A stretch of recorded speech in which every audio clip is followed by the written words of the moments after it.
Munkka on mulle koti ja koti on aina tärkeä. Täällä on tosiaan tämä meri, kaikki puistot, niin kuin tosi nättiä aluetta ja sitten noi urheilukentät, missä on sitten kasvanut ja treenannut ja tavallaan luonut pohjaa sille omalle urallekin, niin kyllä täältä tulee aina hyvä fiilis, kun tulee Munkkaan. Että vaikka missä kävisi, niin jotenkin on aina kiva tulla takaisin tänne.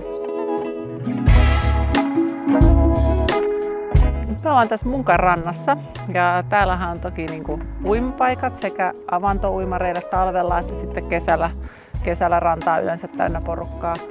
Mä sanoisin, että Munkkiniemessä on tosi hyvä fiilis. Tämä on tosi yhteisöllinen paikka, semmoinen oma pikkukylänsä, kuitenkin lähellä kaupunkia ja lähellä kaikkea, mutta täällä on omat palvelut ja omat pienet liikkeet ja kahvilat, mitkä on tosi tärkeitä munkkalaisille. Tämä on ollut semmoinen paikka, mihin aina helppo tulla ja täältä löytyy aina paljon kavereita, kun kaikki Munkan lapset, vaikka toki täällä on paljon puistoja, mutta tämä on semmoinen isoin varmasti, niin täältä on aina löytynyt sitten lapsille kavereita.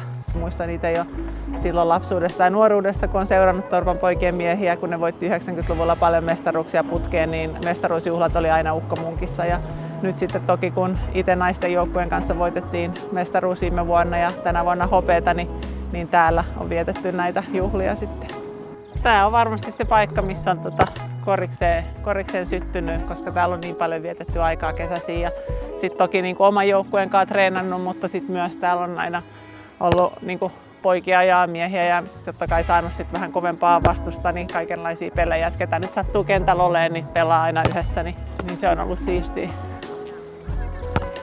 Kyllä siitä tulee aina hyvä fiilis, kun on kiertänyt jossain muita kaupunginosia ja tässäkin kiinteistön välitystyössä niin tulee käytyä totta kai monella alueella. Mutta sitten kun tulee nuo omat mukulakivet tuossa kadulla vastaan ja siitä niin kaunis katu, joka johtaa sinne kotiin, niin kyllä siitä tulee aina semmoinen hyvä fiilis, että no niin, nyt ollaan takaisin täällä.